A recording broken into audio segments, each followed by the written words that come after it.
Praise the lord. మన రక్షకుడును ప్రభు అయిన యేసుక్రీస్తు నామములో మీ అందరికీ ప్రభు పేరిట వందనాలు తెలియజేస్తున్నాను. అందరూ బాగున్నారండి?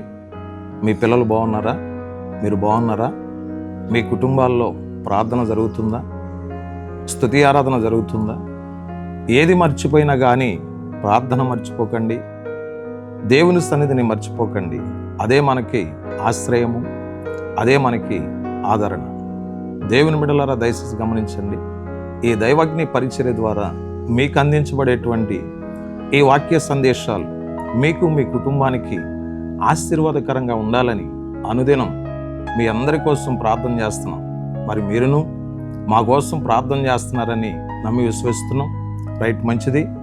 ఈ దినము కొరకై ఏర్పాటు చేయబడినటువంటి దేవుని వాక్యాన్ని ఒకసారి మనం జ్ఞాపకం చేసుకుని కొద్ది మాటలు దేవుని వాక్యంలో నుండి చెప్పుకుందాం.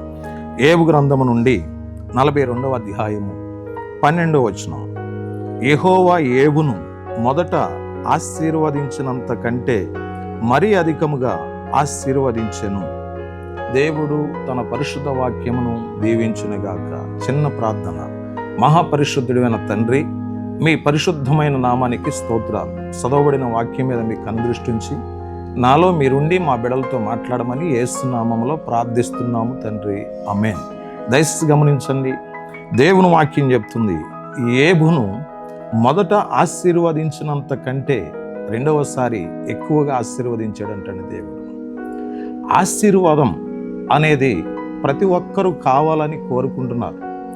ఈరోజు నీకు ఆశీర్వాదం కావాలి, ఈరోజు నీ బిడ్డలకు ఆశీర్వాదం కావాలి, ఈరోజు నీ కుటుంబం ఆశీర్వాదకరంగా ఉండాలి. ఇబ్బందికరమైన పరిస్థితుల నుండి, శాపగ్రస్తమైన పరిస్థితుల నుండి, లోక సంబంధమైన పరిస్థితుల నుండి విడుదలయ్యి నీవు ఆశీర్వదించబడాలంటే దేవుని వాక్యం నొక్కి వక్కాళిని చెప్తుంది. అదే ఏబు గ్రంథములో మొదటి అధ్యాయాన్ని మనం చూసుకోవచ్చు. మొదటి అధ్యాయము 1వ వచనంలో మనం చూసినప్పుడు, ఊజు దేశమునందు ఏబు అను ఒక మనుష్యుడుండెను. అతడు యథార్థవర్తనుడును న్యాయవంతుడునై దేవుని యందు భయభక్తులు కలిగి చెడుతనమును విసర్జించిన వాడని దేవుని వాక్యం చెప్తుంది. అవునండి, ఈరోజు నీవు ఆశీర్వదించబడాలి అని ఆశపడుతున్నావు. వాస్తవమే, ఏబు ఆశీర్వదించబడడానికి చెడుతనమును విసర్జించాడంటండి. అంతేకాదు, యథార్థవంతుడిగా ఉన్నాడట, న్యాయవంతుడిగా ఉన్నాడట, నీతిమంతుడిగా ఉన్నాడట.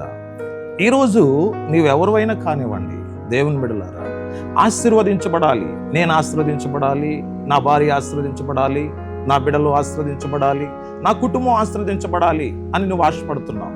నిన్ను దేవుడు ఆశీర్వదిస్తాడు. ఏం చేయాలి తెలుసా? చెడుతనమును విసర్జించాలి, న్యాయవంతుడిగా ఉండాలి, యథార్థవంతుడిగా ఉండాలి, నీతిమంతుడిగా ఉండాలి.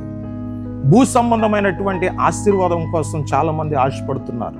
భూ సంబంధమైన ఆశీర్వాదమైన, పరసంబంధమైన ఆశీర్వాదమైన ఏ ఆశీర్వాదము నీకు లభించాలన్నా ముందు మాత్రం నీ మనసును మార్చుకోవాలండి. నీవు మారుమనసు పొందాలి, నీవు రక్షణ పొందాలి, నీవు పాపక్షమాపణ పొందాలి. వీటిని నీవు పొందినప్పుడు ఖచ్చితంగా దేవుడు భూ సంబంధంగా నిన్ను ఆశీర్వదిస్తాడు, పరసంబంధంగా కూడా నిన్ను ఆశీర్వదిస్తాడు. ఏబును ఆశీర్వదించాడు, ఏబు ఆశీర్వదించబడ్డాడు. ఆశీర్వదించబడిన తరువాత సాతాను ఎన్నో రీతిలుగా శోధించినట్లు వాక్యంలో రాయబడింది. ఆ మాటలు మీకు తెలుసు, నాకు తెలుసు, మనందరికీ తెలుసు.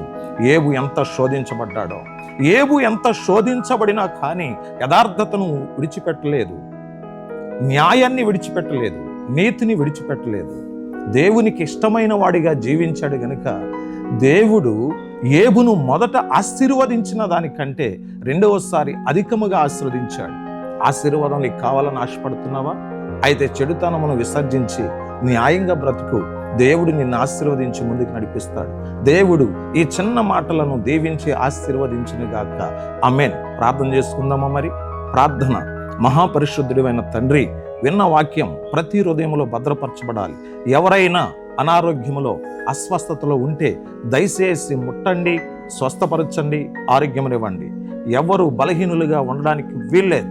నీ దాసుడిగా తండ్రి వారిని ఆశీర్వదిస్తున్నా, అభిషేకిస్తున్నా. మీరే కృప చూపమని యేసు నామములో అడుగుచున్నాం తండ్రి, ఆమేన్. God bless you. అందరికీ వందనాలు.